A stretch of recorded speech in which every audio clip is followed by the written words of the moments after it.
السلام علیکم ورحمۃ اللہ وبرکاتہ۔ دوستو، ہمارا channel all rounder Rajput subscribe کریں، لائک کریں، شیئر کریں۔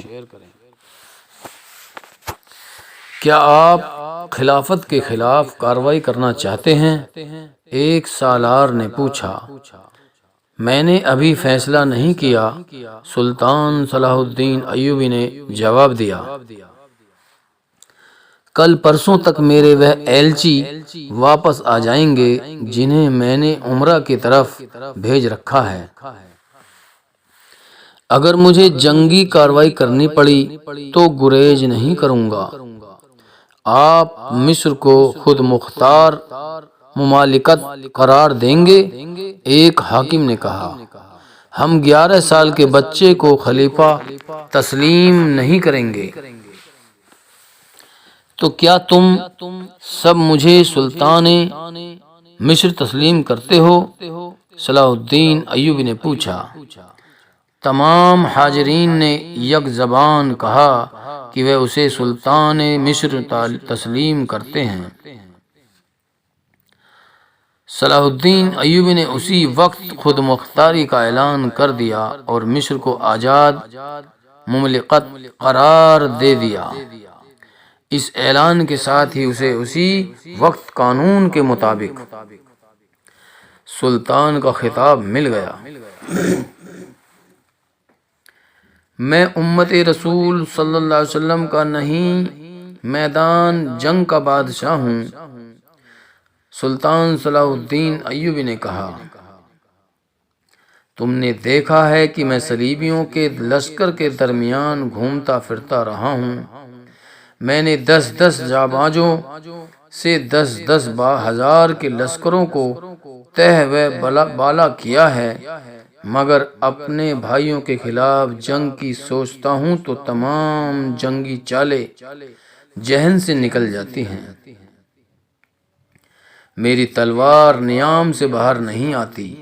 مجھے اور تم سب کو یہ دن دیکھنا تھا کہ ہم آپس میں لڑیں اور صلیبی تماشا دیکھیں۔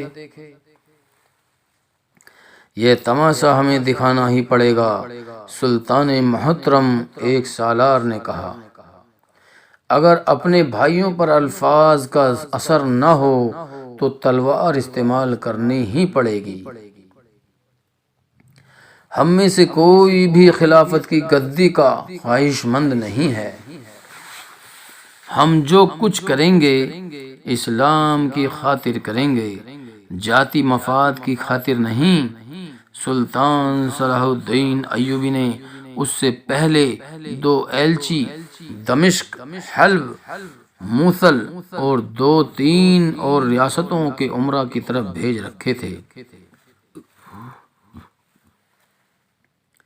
اس میں سب کو صلیب کے خطرے سے آگاہ کیا اور انہیں متحد ہونے کی تلقین کی۔ وہ انہیں اسلامی وحدت کا قائل کرنا چاہتا تھا۔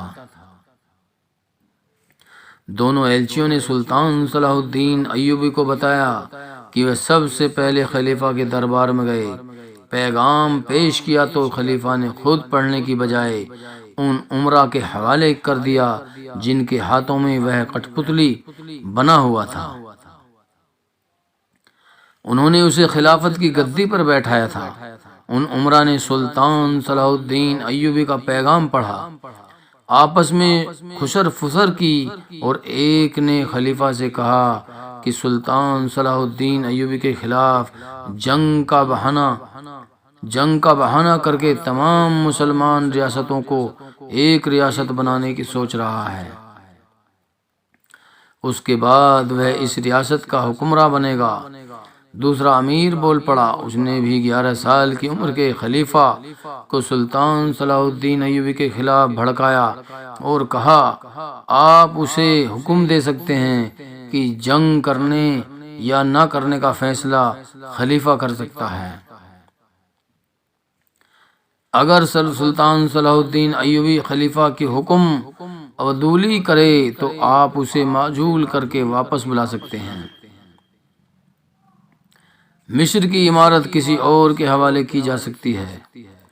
کم سن خلیفہ نے ایلچی کو یہی حکم دیا اور کہا سلطان صلاح الدین ایوبی سے کہنا کہ وہ ہمارے حکم کا انتظار کرے، یہ فیصلہ ہم کریں گے کہ اسلامی وحدت ضروری ہے یا نہیں۔